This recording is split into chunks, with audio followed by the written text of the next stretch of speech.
Hi, everyone. Welcome to the session. My name is Jennifer Cohens, and I am the Executive Director for the Ontario Prader-Willi Syndrome Association. Thank you so much for joining us for our OPWSA virtual conference and for our session on education today and special education.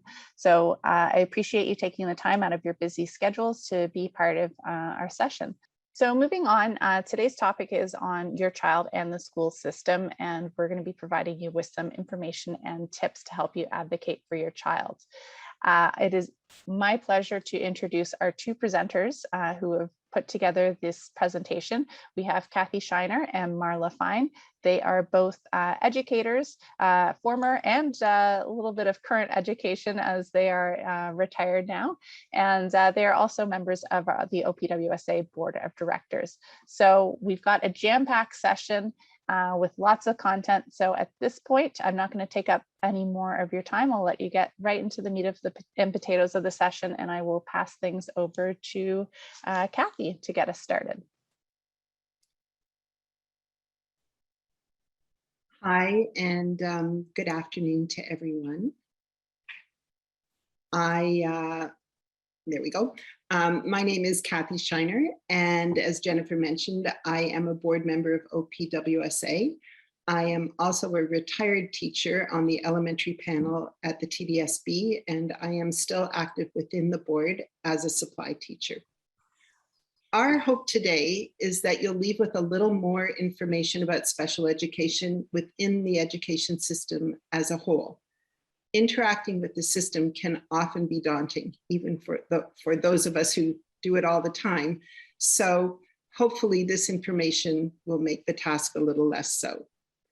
We know and expect that as parents, your primary role within this system is as advocate.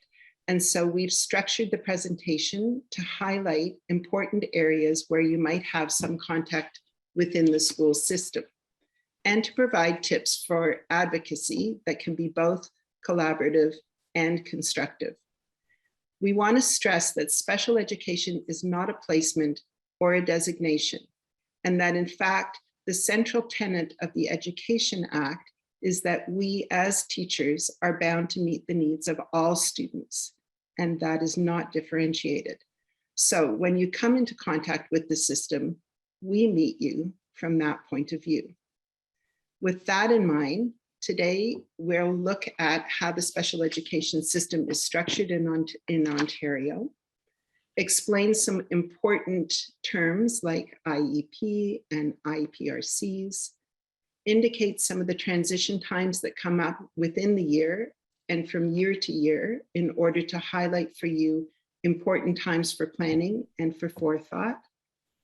And we've also included some tips for effective advocacy and communication when you're interacting within the system. We've sprinkled those throughout the presentation. We've actually used this as the theme to inform our presentation. We're hoping that what you see here today will help you make navigating the system a positive experience. So, this is an overview of the chain of command in the Ontario school system. It's a top-down system with the legal and policy directives coming from the top at the ministry level and filtering down through various entities until it reaches the classroom teacher and your child. Having said that, when you meet the system, you'll be working through it from the bottom up. Your first point of contact should be with the classroom teacher. As you advocate for your child's needs, you may find yourself working your way up. It's important to have this overview in mind because often where you find yourself hitting blocks, particularly at the classroom and school level, the limits stem from decisions that have been made a level up. That's not to say that there are not ways to work within the system to have a positive outcome, but it's useful to have this structure in mind when you're meeting resistance. So briefly, the ministry sets out through the Education Act regulations and policy documents regarding special education. This provides the legal framework and obligation for education in the province. The school boards have the obligation to implement programs and procedures in compliance with the ministry legislation and provide qualified staff to teach them. All hiring is done at the board level. So even teachers like me who taught their whole career in one school work for the board, not the school. Boards must also develop a special education plan as well as a parent guide that explains their plan to parents. At the school level, the responsibility falls to the principal to ensure that the needs of all students within the school are being met. He or she does that by following the board's special education procedures and programs, the ones that have been developed in compliance with the Education Act, by ensuring that there are appropriately qualified staff in place to meet the needs of students in the school, and then more specifically to oversee things like school support meetings, IPRCs, IEPs, and report cards. Finally, at the classroom level, the teacher is responsible for delivering instruction, bearing in mind the strengths and needs of individual students. Determining those needs and strengths can be done by formal and/or informal assessments, other documentation presented to them about their students, like previous report cards, and information provided by parents. Where appropriate, classroom teachers will work with the special education staff and parents to develop IEPs and then provide a program for the exceptional student within the regular classroom as outlined on the IEP. It's worth reiterating that as parents, your first contact should, wherever possible, be with the classroom teacher. Even if you're just entering the school system, beyond the initial registration process, anything that happens on behalf of your child starts at the classroom level.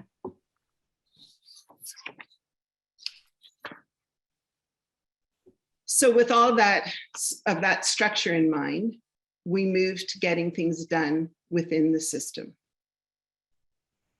It's useful to preface this by saying that schools really do want you to be their partner.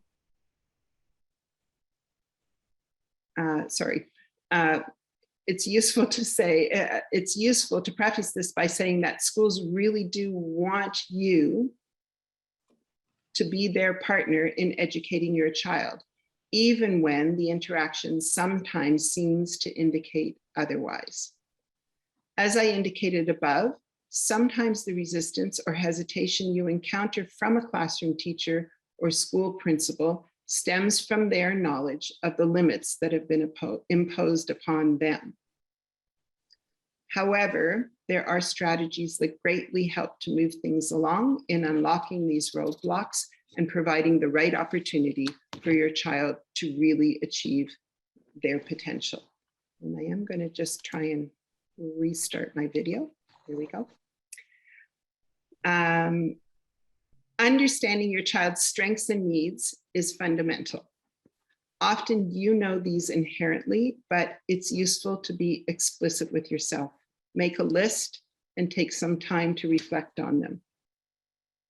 From that, set some realistic goals about what you want addressed. This is especially important when it comes to things like the level of staff support you want for your child. A school is unlikely to be able to meet all your needs and/or wishes, but if you can clearly identify the need, something like close supervision when food is present, creative and collaborative solutions can be found. Communication to the school and the teacher. This seems self-evident, but it's surprising how often this step gets missed or glossed over. As mentioned above, the communication should always start with the classroom teacher, and then, if necessary, can get escalated within the school to the principal or the special education teacher, and then you start to move forward in accessing the rest of the hierarchy. And following on that, be sure to participate in all the meetings that you're invited to. Those are your opportunities to clarify your needs and concerns and hear clearly from others what's being done to support your child. As we've pointed out, it's useful to have an understanding of the special education framework, and all school boards have a parent guide to special education. It's an excellent reference to have in your back pocket, and you'll likely find that on your board's website. And finally, the ministry also has an excellent resource called Questions and Answers Parents May Have Regarding Special Education, and that is also available on the ministry's website. I'm about to hand over the presentation to Marla, but I'll circle back to a main thought about special education and its place in the education system. It is this idea that special education is not a separate entity, but a central aspect of all education. The idea of inclusion, which is one that has received a lot of attention of late, indicates a big shift in thinking. It's a guiding principle within the school system. The shift has happened on the societal level, and it certainly has been reflected within the school system. It is a recognition that each child has unique strengths and needs, and we need to meet those needs with all children as part of, rather than different from, the whole. And it informs all the decision-making that will happen as we proceed. So I'm going to hand this over to Marla at this point, and she's going to take us through some of the more specifics of the various documents and policies. Okay, thanks, Cathy. This part falls to me because I guess I ended up mostly in special education in the Toronto School Board for about 30 years. And the last few years I was a special education consultant. So I worked with a group of anywhere from 25 to 30 schools. So I went to a lot of meetings over all those years. And I went to meetings as a parent too. So I just want to talk, I concur with what Cathy said about how meetings are important. We're trying to get you to the, just to cover here some of the key meetings. Most schools have school support team meetings, usually once a month, maybe a little more often. They might be called something different in a different board, but it's essentially a meeting of the school team, which would be the either principal or vice principal, the special ed teacher, the classroom teacher, and the school support staff. That would be the school psychologist, the speech and language pathologist, the social worker. This group of people needs to talk about kids who have a range of different needs. That's why the various different backgrounds. If there is school feels need to discuss your child's needs, you will get an invitation in writing sent home, and often a teacher phone call too. And you will be asked to say if you can attend and whether you give permission for the meeting to go ahead. If you can't attend in person, you can attend by phone. Nowadays, I guess schools are still doing these online, but hopefully someday we'll go back to in person. And that's really a first step for a lot of students towards recognizing that they have special needs. There are various outcomes that may come out. It might be strategies for the teacher to take. It might be a recommendation for an assessment, perhaps by the school psychologist to do a psychoeducational assessment. That sounds a little unnerving, but it's really about how students learn and what their different skill areas are academically and cognitively. And sometimes adaptive life skills too.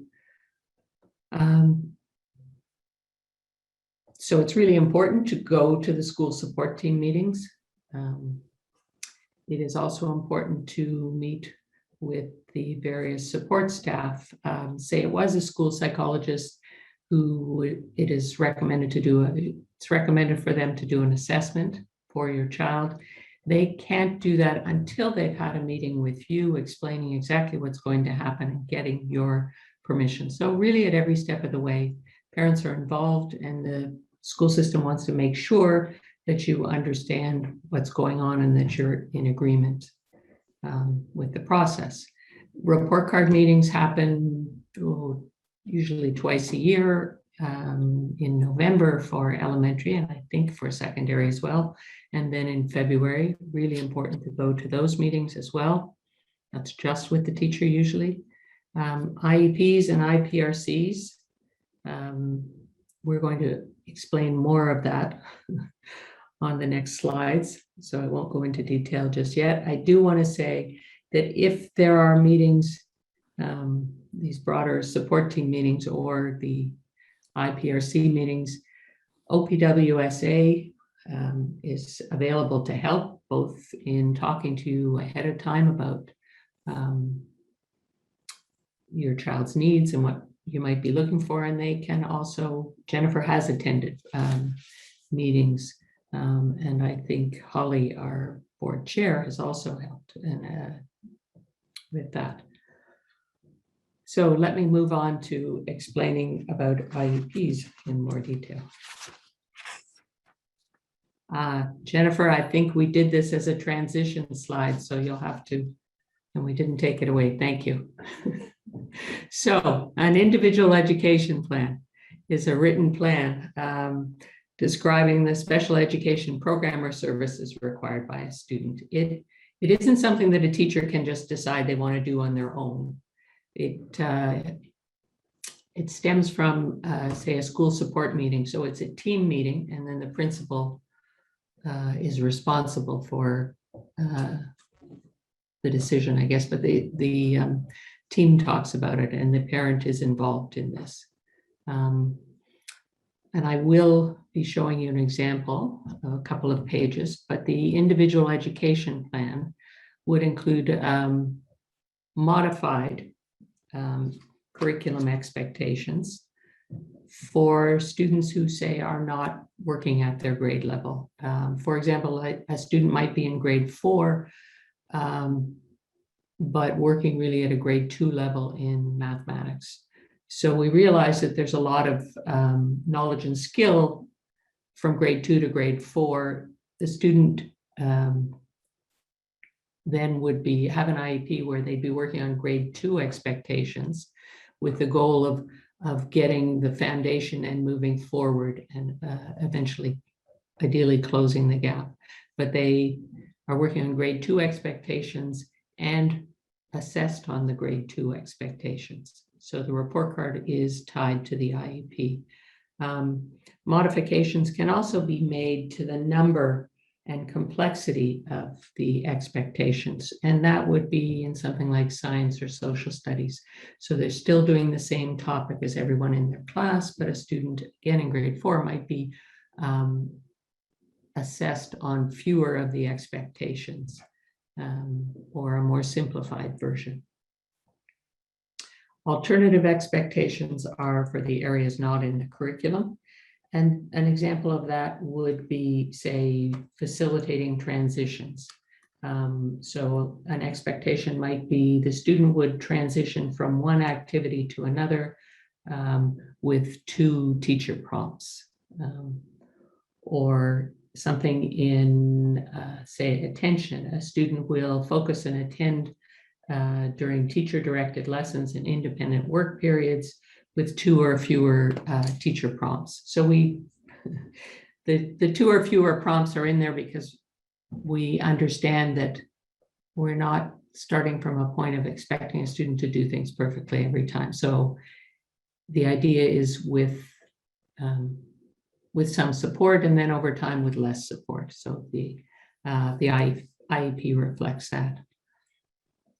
Accommodations are changes made to the learning environment or how the teacher instructs the student, but without changing the curriculum.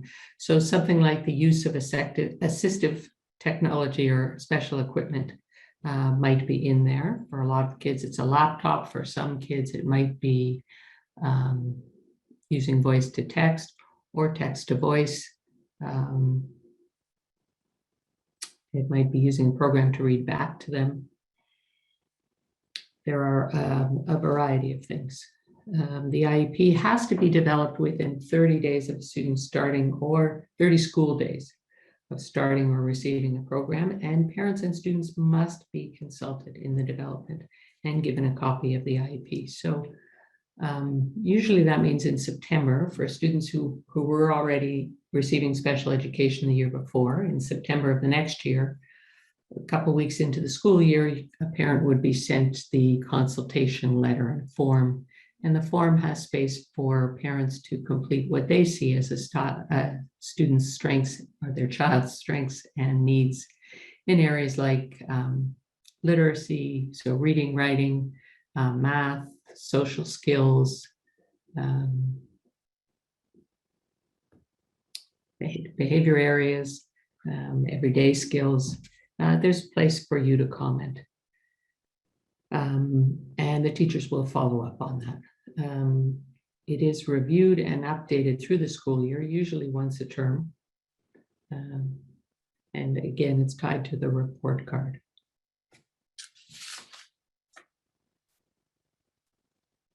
It's really important to realize that an IEP is not a description of everything that's going to be taught to the student. Usually under, say, mathematics, there would be 2 or 3 expectations per term, because we also don't want to overwhelm students, and teachers are picking those key expectations that are really important. It's not a list of all the strategies, it's what is being done that's different from the other students. So there may only be one strategy listed. It doesn't record everything a student's going to learn, again, just the things that are modified, and it's definitely not a daily lesson plan. And I think I have a sample of one coming up. Yes, this is part of a first page of an IEP. IEPs can end up being 6, 7 pages long. You'll see on this one that there is assessment data written. And if I didn't say that before, it's really important that the IEPs are based on assessments. Some of it might be the teacher's assessment, that educational assessment, saying that this student can recite the alphabet letters, numbers 1 to 10, recognizes and names primary colors. Now this IEP was written for a student in grade 1 with some major cognitive delays.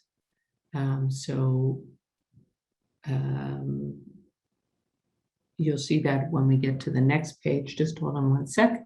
There's also an occupational therapy assessment saying there are significant delays in fine motor skills. So under the area of need, there's fine motor skills there. You'll also see reading and writing, because in the speech and language assessment and the psychological assessment, there are delays in cognition and in receptive and expressive language. So we don't say listening and speaking on these assessments, it's receptive and expressive language. Should say these documents are written in the language, like the report cards these days, the language of curriculum documents and certain professional language, which sometimes is baffling even to teachers. So if you don't understand, I hope you feel really comfortable asking teachers to explain what's there, and the teacher may also need support for that. So it's good to ask. One of those things down there on the area of need, it says functional mathematics. And when they say that, I mean less of an abstract, more kind of day-to-day useful mathematics. Okay, so let's go on to the next page.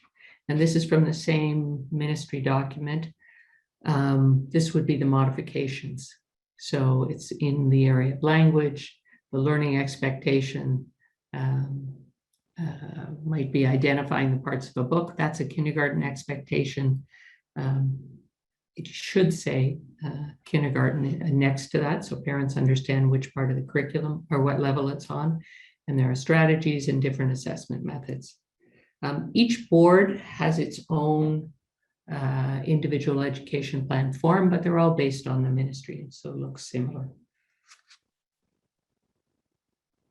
And the next example that I have, this is one for secondary, for a student in grade 10 taking what is called the GLE or Learning Strategies course. I will explain a little more about that course later, but you can see that students can have an IEP right through school. It does apply during high school, even if programs look a little bit different, but the same kind of form where they have a curriculum expectation, teaching strategies, and assessment methods. And the report card is tied to the IEP again in secondary as well. And I will get to more on secondary a little later in the presentation. Okay, on to IPRCs, which are identification, placement, and review committees. And this is in the case of students who have educational needs that can't be met through regular instruction and assessment. Those are the different categories that the exceptionalities would fall into. These students may be formally identified as exceptional by an IPRC. The IPRC, the regulations, by the way, for this are all stemming from the ministry again and laid out in their documents, and then they're again laid out by the boards in their special education plans. The IPRC has to consist of at least 3 board people, one of whom has to be a principal or a supervisory officer like a superintendent. The parents and the student, if they're 16 years of age and older, are invited to attend the IPRC and are considered to be important contributors to the discussion. It can be, like many of these school meetings, it can be a little imposing when you're invited and you walk into a room with 4 or 5 people sitting around a table. But the people on the committee are very happy to have parents there and really are valued contributors. A parent can invite someone else to attend with them, like a representative from OPWSA. Some people do hire advocates. Some people have had friends who are teachers come with them, or representatives from other groups. If you are bringing someone with you, it is a courtesy to let the school know, and they will let the IPRC know. Other attendees at meetings are the principal or vice principal from the student school, their teacher, an interpreter if needed, and other resource staff possibly. So it's an in-person meeting, but also attendance can be accommodated by phone. I don't know if they're doing video conference ones. I think so now. There are different levels of IPRCs. The original ones are what they mean by original. It's when the student is designated as exceptional, and they're held outside the child's school at a different school or a board office. The idea is the committee members are impartial. They won't have met your child, but they'll be reading the documentation that's been given to them. So when an IPRC is going to happen, a school will gather together the IEP, the report card, any formal assessments that have been done, both outside, the ones that you may have given to the school, or by a school psychologist or a speech pathologist. The teacher will fill out an educational assessment that will again talk about strengths and needs and grade levels in things like reading, writing, math, social skills, school organizational skills. And the committee members will be sent those documents. Parents will also be given a copy of all of those documents that were sent to the committee. Next slide, Jennifer, please. At the meeting, the parents and all the participants share information with the committee to assist them in understanding the students' progress and learning strengths and needs. And the committee then will determine whether a student is exceptional. There's a set of criteria that stem from the ministry about what the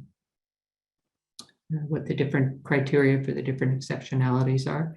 They'll determine an appropriate placement, not a particular school, but a type of placement.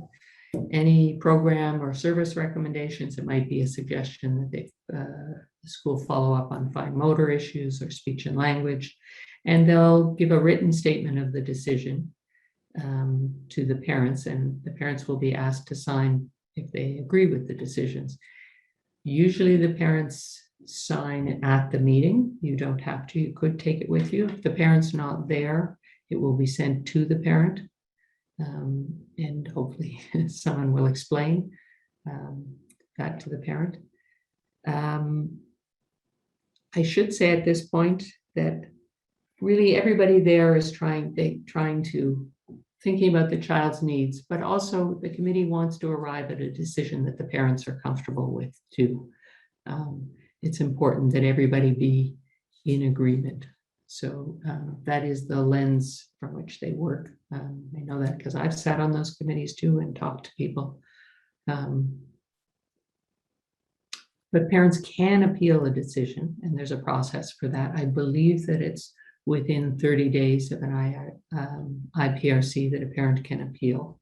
The other thing that's really, really important to note is that the placement of a student is reviewed annually. And annual IPRC meetings usually happen between January and May in a school. And you will be sent a notice of the meeting. It's with the principal in the school and the teacher. And we review it. It's important because what happens with decisions made, say, when a child is in grade 2, maybe need to be revisited as that child develops. They improve in certain areas, or maybe their needs grow in certain areas. So it's reviewed every year, and decisions can be changed where appropriate. Sometimes thank you. Particularly types of placements change as students maybe need less support as they gain more skills. On the left, you see the categories of exceptionality. It's important to note that a student may end up with a dual exceptionality. So a student may have a learning disability and autism, or a mild intellectual disability and autism. That does happen. And the types of placements, I want to explain that. So there's the 3 types of regular class. Indirect assistance means that the child does not receive direct support from a special education staff person, but the school special education teacher would consult with the classroom teacher, and together they could talk about appropriate programming and strategies for a student. Resource assistance means resource assistance within the classroom. So a special education teacher or an educational assistant might come into the class for a part of the day and help the student. Withdrawal assistance means that support with the special education staff will happen outside the classroom, perhaps in another small classroom in the school. And then there are 2 special education class placements. If it's special education class, it needs to be at least 50% of the day. With partial integration means they will have some integration into a regular class, either each day or for part of a couple of days a week. And special education class full-time means 100% of the day is in a special education class. And I think I'm now passing over to Cathy. Thanks, Marla.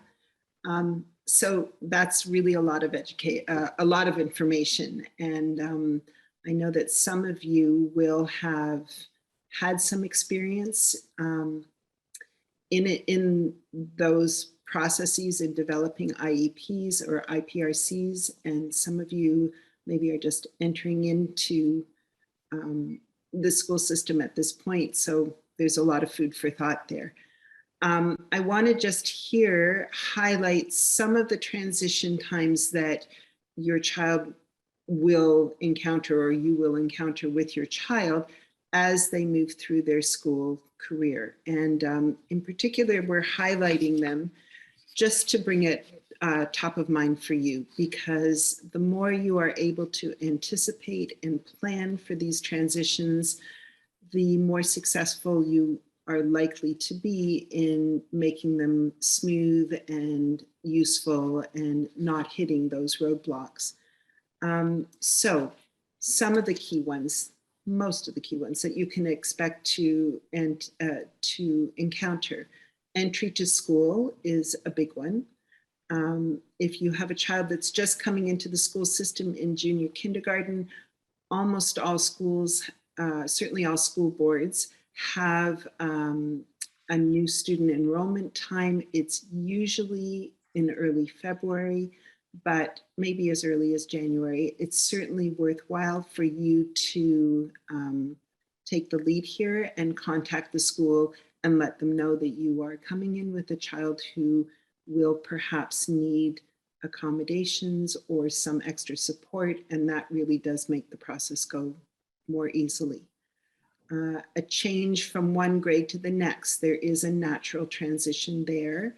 A lot of information that gets translated within schools comes through report cards. Some schools are great at having transition meetings between grade teachers, but it doesn't always happen. And certainly in our current environment, it's very difficult to have those happen.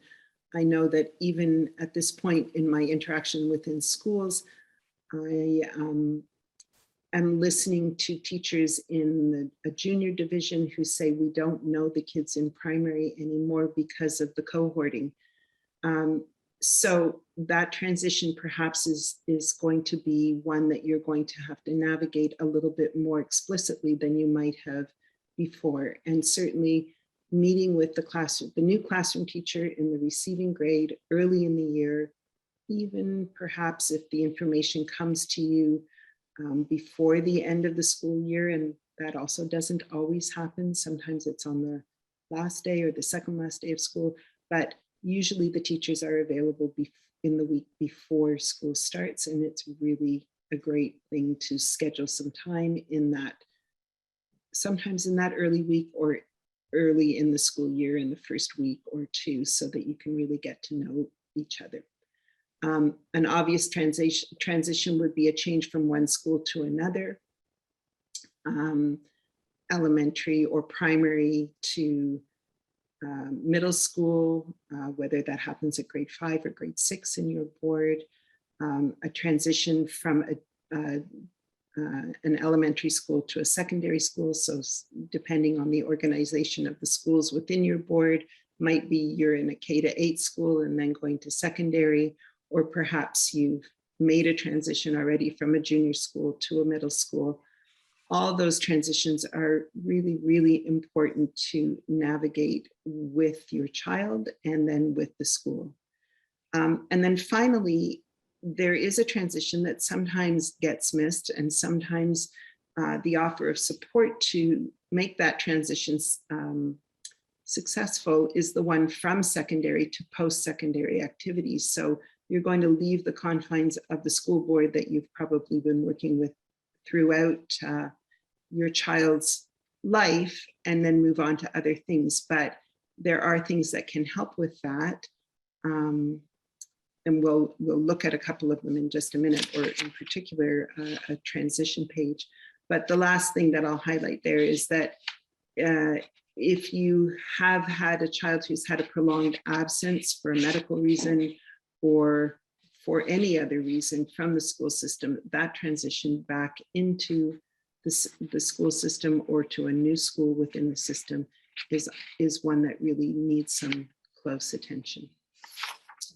Okay, so some things that can help both students and teachers. And it's important here that I highlight that teachers need help in transitioning your child. And that's a place where you really can advocate for them. A one-page profile, which I think Marla is going to speak to. I know Marla is going to speak to in just a little while, but a one-pager that you can hand to a classroom teacher that really talks about your child's strengths and needs is a really, really useful tool. Longer ones are also useful, but when you're just starting to make that transition, to have one page that you can refer to quickly is very, very helpful. We've talked a lot about planning and preparation, and the earlier you get to those things, even if they're internally with yourself as opposed to with the school, the earlier that you get to them, the greater the chances of being successful with the things that you want. Planning for those transitions, and in particular, recording the recommendations that have been made in order to make the transition successful on the page in the IEP. And I am going to look at that with you in just a second, but it's a page that often gets missed. It's right at the back of the IEP, and it's very, very useful, both for you and for the new placement, the new teacher, the new school, to have these things recorded in real time so that the intention of what you were hoping was going to happen is actually there and documented. Those are all things that really, really help teachers in order to support your child.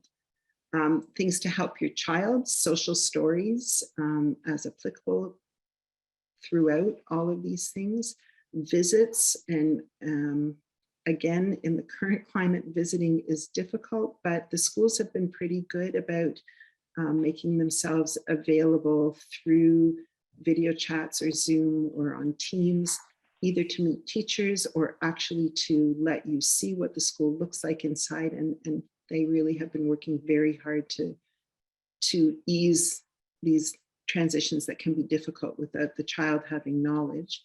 And then involving the child in the decision-making as appropriate. And I think this is especially important to talk about with high school children, as high school age children, and in particular about course selection, where rather than just saying, well, this is a course of study that you're going to take, that the children can be involved in identifying the things that they are interested in, how they feel about them, and allowing that student voice, that authentic student voice, to really inform those decisions is really, really important. So I think the next page, yes, the next page is an example of that transition plan. As I said, it is the back page of the IEP, the last page. On this one, the goal here was that the student would be provided transition strategies to make the transition into middle school and undertake a rotary schedule, which is a difficult thing for any child to get to know. And a special needs child maybe needs more support than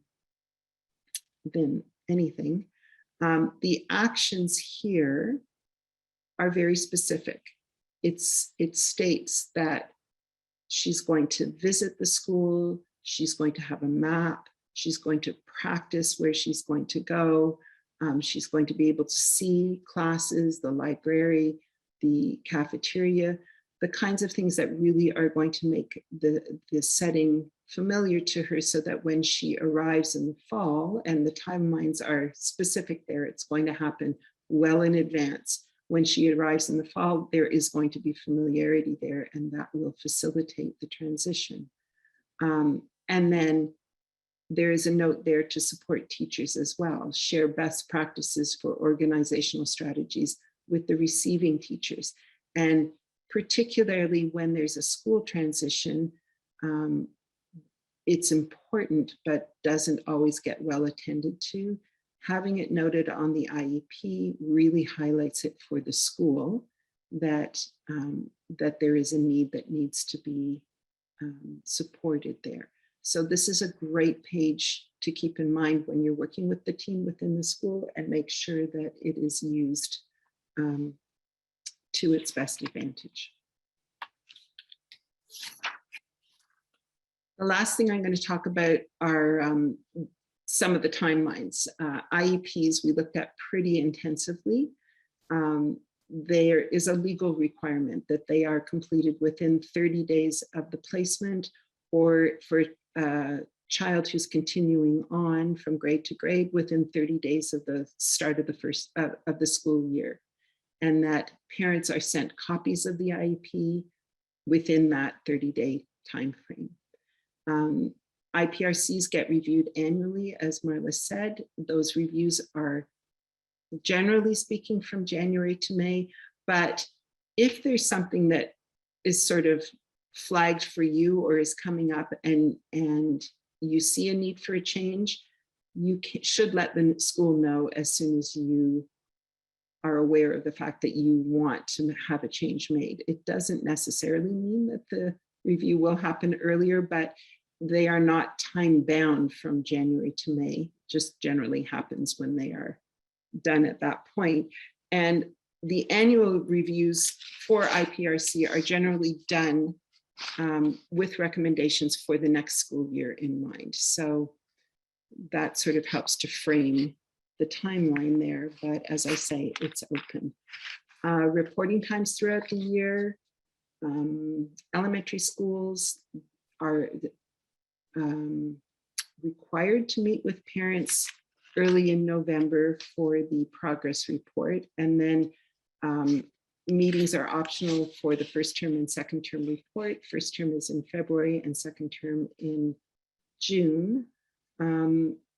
I think reporting times are similar in secondary, and I think there is more option for parents to opt in or out of meeting teachers at that particular time, but that is one time where you really have the opportunity to sit down with the classroom teacher and discuss what's going on. And I'll just take a minute to say that you can expect language like next steps to be used in on the report card, which is the planning language that goes into informing how instruction is going to happen there. Course selection periods, work with the guidance department, even if you don't know what they are. If you're in a high school, contact the guidance department early, ask for the time frames, perhaps even set a time with the guidance department to review those things earlier than the course selection time, so that they are really aware of what your child is interested in doing, and they can advise you about the availability of those courses. And again, I'm going to stress that involving your child in those discussions is a really good one. And school selection, again, those are really great things to stay on top of, particularly if your child is going to make a transition. The school will probably have information about when visits are available, but it's worthwhile checking in early, finding out when they are, perhaps setting something up independently with individual schools that you might be interested in. That can be very helpful as well.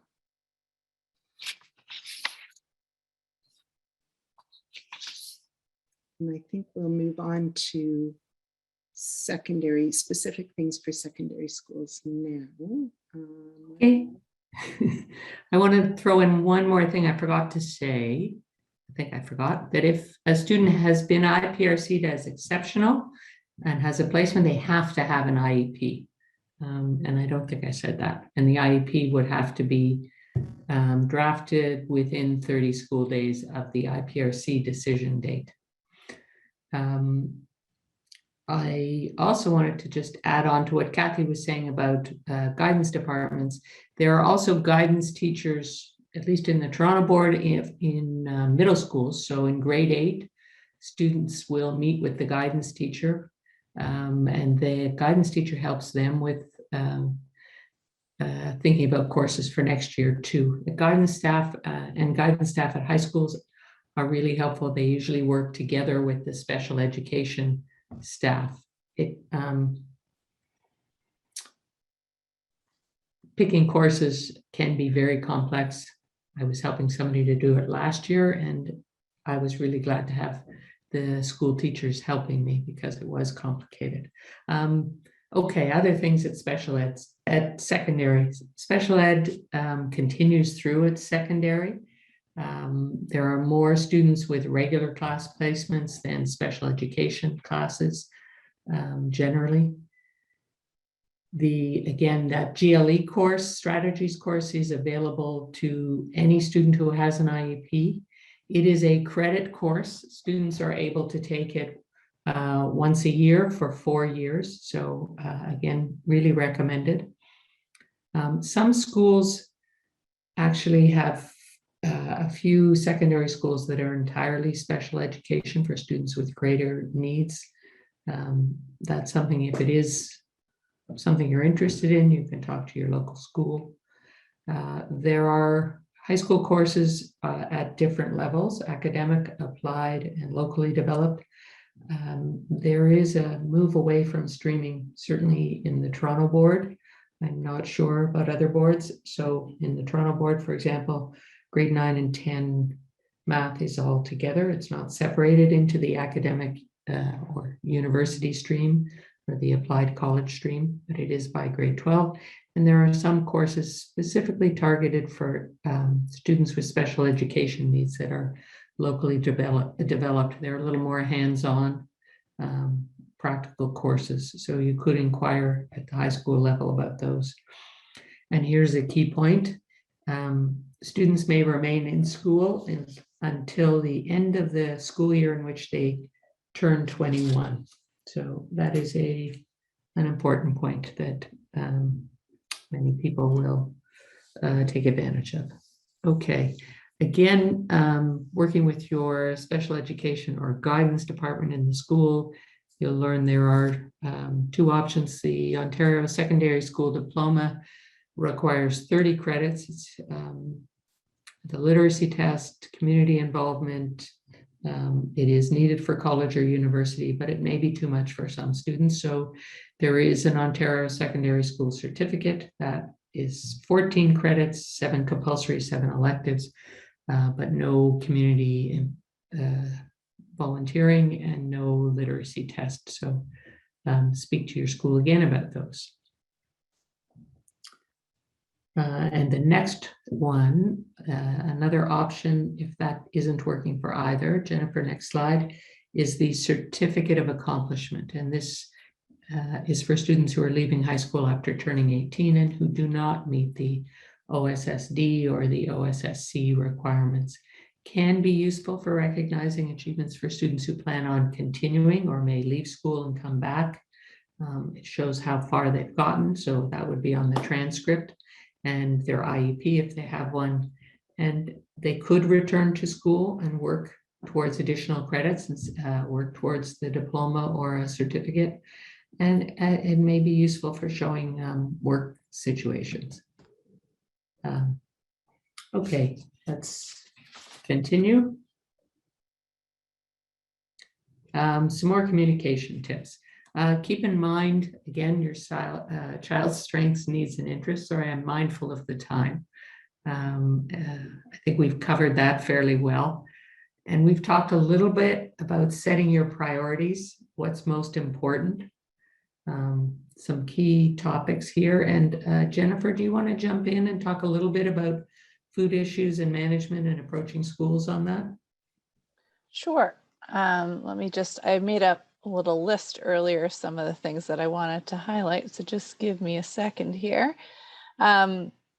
As Marla and Cathy have mentioned a couple of times throughout their presentation, I have attended a number of school meetings, and prior to children entering the school system, as well as at various times as children are aging in the system and going through, and just feeling like they need a little bit more support with speaking to teachers and principals and things like that. So a number of areas kind of come up with respect to food issues and management and safety. Oftentimes when I'm speaking with schools, I'll give a general overview of what is Prader-Willi syndrome, what are some of the things that you should be aware of when having a student with Prader-Willi syndrome in your school and your classroom. Some of these things are, second nature to parents, but not necessarily second nature to schools. As we know, PWS is very rare. So being able to provide that context for schools is really important. And sometimes it's important to have that outside voice, which is why we do encourage you to reach out to OPWSA. I have attended sessions in person as well as virtually or over the phone. Sometimes it's just helpful to have an outside voice expressing the same things that you as a parent would be expressing, rather than it just coming from you. So some of the things that have been talked about at some of the sessions that I've attended are with respect to food management and issues related to food in a classroom in a school setting, are things like potentially removing garbages after lunch or snack times. If your child is one that does like to go into the garbage and see what's available in there. Again, not all of these will apply to everyone. It's really based on the needs of your child and knowing your child. What are some of the things that you should be asking for? Another thing to consider is asking where the lunch bags in an elementary school are being kept. Are they in the classroom, at the back of the classroom? Is it in a separate room? If the lunch bags are at the back of the classroom, is there another place that those could be, so that your child isn't preoccupied with thinking about food at the back of the classroom, or that temptation to go forage and potentially steal other people's food and snacks. So these are some of the things that you can think about. Another thing that was mentioned earlier was the idea of perhaps asking for support for those meal times. So lunch, having an SNA come in. I know different school boards have different terms and words for other things. In some cases, it might be an EA, but having that extra support come in and spend lunchtime or snack time with your child, especially if your child is prone to maybe sleeping while they're eating, or eating too quickly, where choking is a hazard. So some of those things are things you can ask for, because in most situations, in the vast majority of situations, a one-to-one support throughout the entire day is not realistic and not going to happen. So looking at what are the times that your child actually needs that one-on-one support and supervision, and making sure that you're asking for that. Another thing to highlight to schools is food coming into the classroom. So I know it can be pretty regular for families to say bring in treats for the class on their child's birthday. So one of the things that you can talk to the school about is either, making sure that classroom, all of the parents know that no outside food should be brought in. Another alternative could be that if food is coming into the classroom, making sure that the school notifies you as a parent, and that what type of food is coming in, so that you can decide whether or not that is something that you want to allow your child to have, or if you want to swap it for something else. But it allows you to make that decision. Or if you're going to allow your child to have that, perhaps you cut down the calories for the day somewhere else. So just making sure that the school keeps you informed with respect to what's going on with food in the school and in the classroom. If there's hot lunch days or a lunch lady day, if there's a special event going on at the school where, say, a popsicle might be given out. So all of those various things that the school might not be used to thinking about, we need to highlight for them. I just wanted to, before I pass things back to Marla, let folks know that I am aware of time. We will be wrapping up the presentation portion shortly. And this session is being recorded, so if you have to go, we completely understand. But then once the presentations completed, we will have some time for a Q&A afterwards. So for those of you that can stick around, we would love to have you. But I will pass things back to Marla now. Okay. Jennifer, sorry, one add-on to what you were saying about food. We were talking about before, mentioned one-page profiles, but there's also some good one-page handouts from some of the other PW organizations, right? And that might be a useful thing to be able to hand to a school. For sure. Oftentimes when I do go to meet with schools, not only will I have a deck that I kind of present around the different facets of Prader-Willi syndrome, but I'll bring resources from PWSA USA, PWSA UK, a variety of different resources with respect to food in the classroom, behavior in classroom, and how individuals with PWS may present themselves in a classroom, and just tips for teachers to be aware of. And I know that those resources are always well received, and I always provide enough so that they can have a copy of them there, and then I can also send them electronic versions as well. So if there's ever any resources that you're looking for, feel free to reach out and I can pass those on to you as well. Super.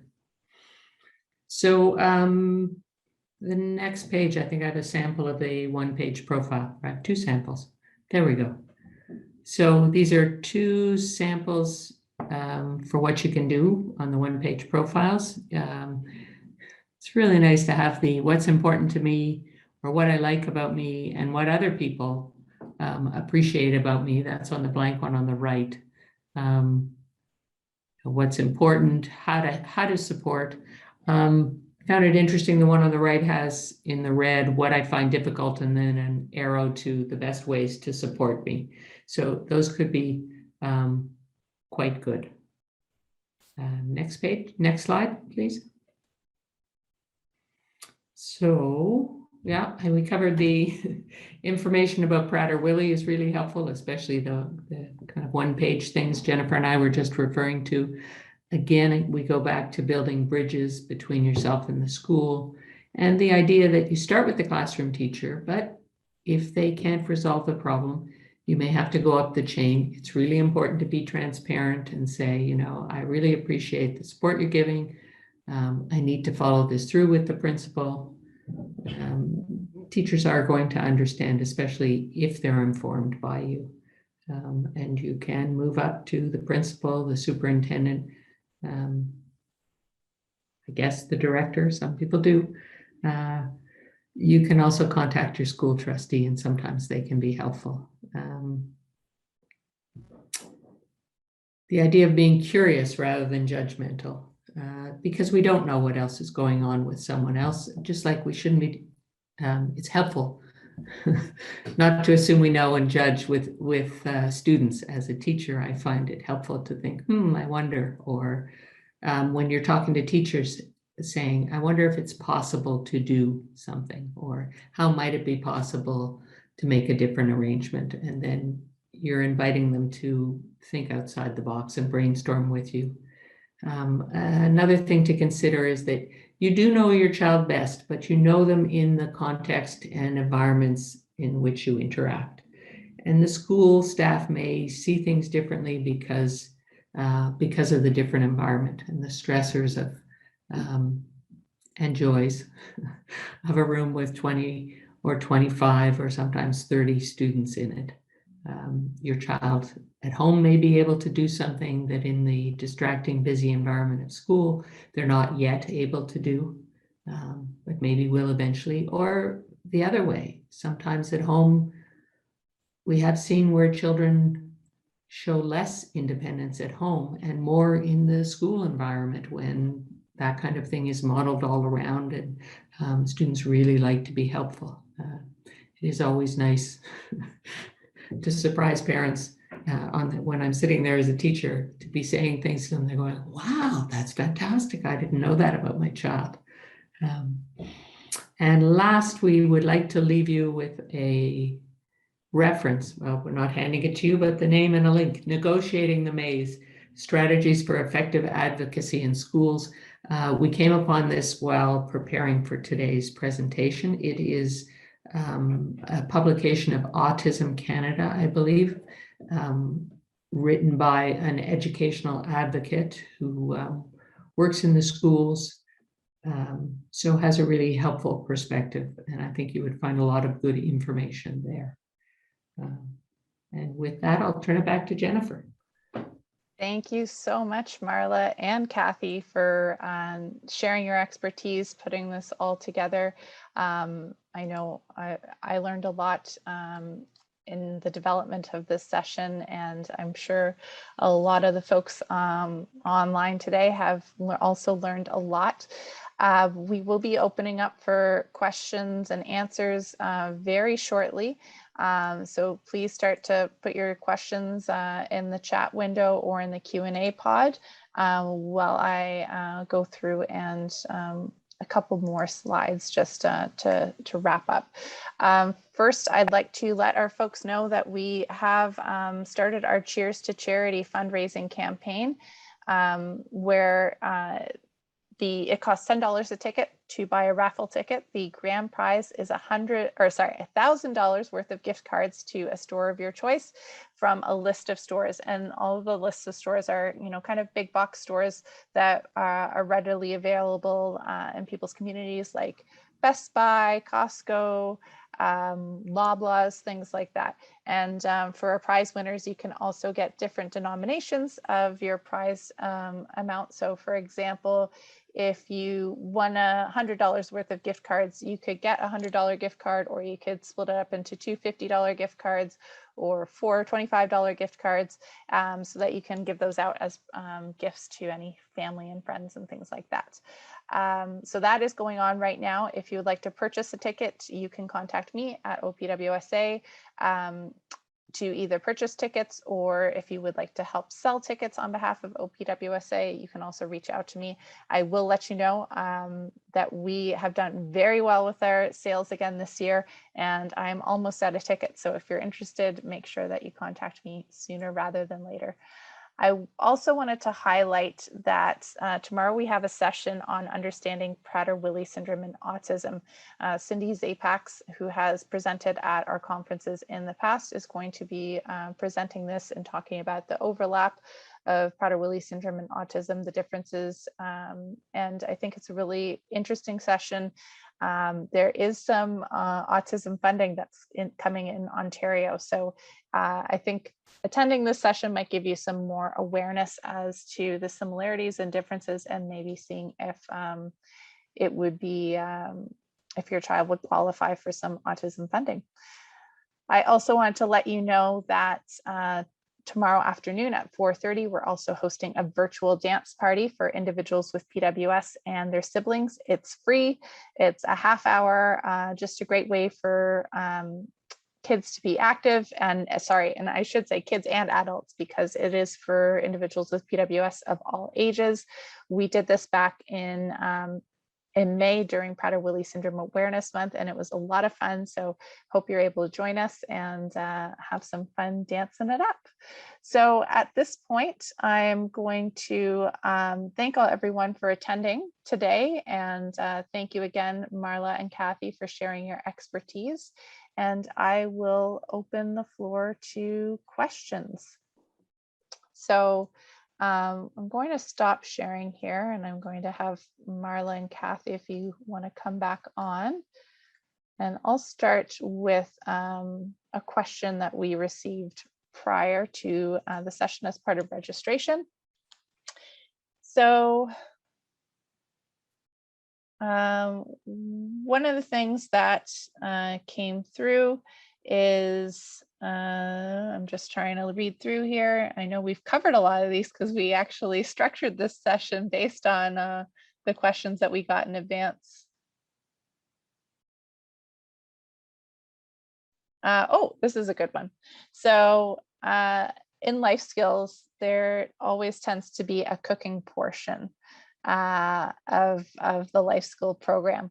So how can someone, or what can a parent do to advocate to the school about having their son or daughter not participate in the cooking portion of the life skills program? Any suggestions for that? Oh, Marla, you're muted. I was leaning in to unmute.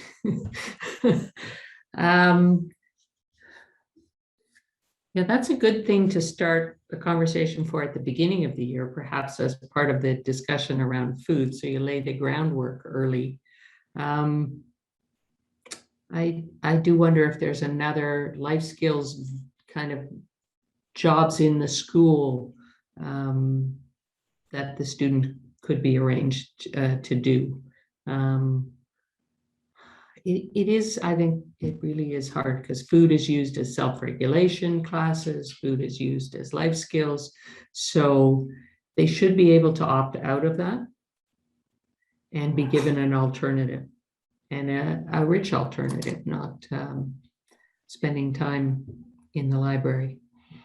So I think perhaps going with ideas would be a good thing. Speaking with, again, the special education staff. That's probably also something that the teacher is going to have to refer to the principal because they're modifying the course.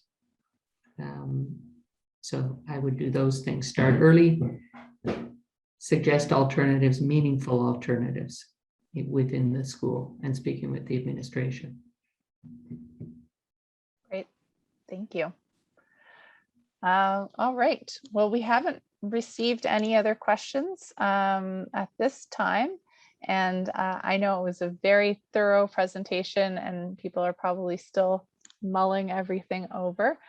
So I'm going to come up with one other question while I see if anything else comes in. One second while I'm scanning all of these. This one I touched on briefly, and I think we touched on it in the session, but how to ensure that the school understands the seriousness with respect to PWS. And I can respond to this one. As I mentioned, coming into the session with information about Prader-Willi syndrome, as Marla and Cathy talked about, the one-page profiles are helpful for that.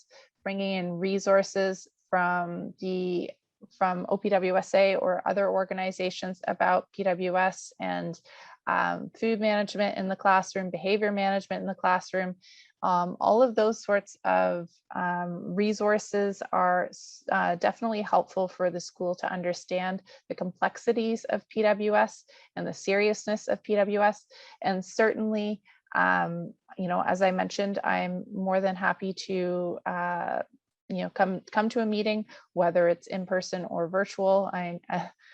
Ontario is quite big, so sometimes it's not feasible for me to attend in person, but certainly being able to provide that outside perspective can be helpful for schools to hear a different voice other than the parents. So I'm certainly willing to express the seriousness of PWS on your behalf.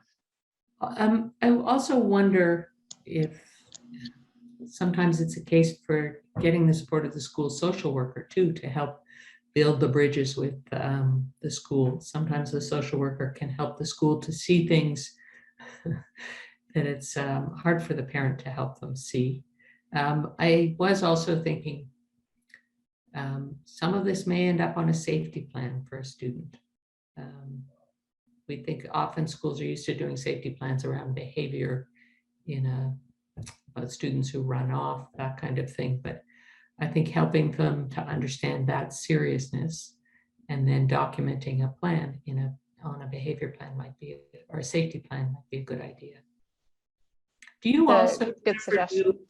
Do you do presentations for, say, a school council or other parents? Because I could imagine sometimes other parents who don't want to deny their children things might be resistant. I know at this point, the types of meetings I've been involved in have been with principals, with special education staff, with teaching staff, sometimes larger groups or smaller groups. Certainly, there's always an opportunity to do a larger, PD day, sort of PA day session.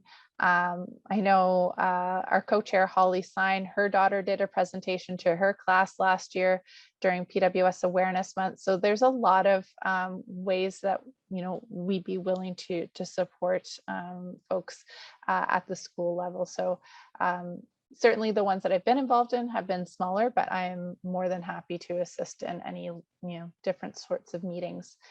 I also wanted to mention that it's really important to present the information on what does this mean for the classroom? What does this mean for the school? And give those sorts of concrete examples versus just, in Prader-Willi, they feel hungry all the time. I know that's a very, generic, basic statement, but it's really important to show what could that look like in a classroom? It could mean a child looking in the garbage for food. It could mean a child stealing food from their classmates during lunchtime. So it's important to kind of give that context so teachers and principals and the staff really know what to look out for. So I think at that, we've gone over time, and I think we gave a lot of great information to our families.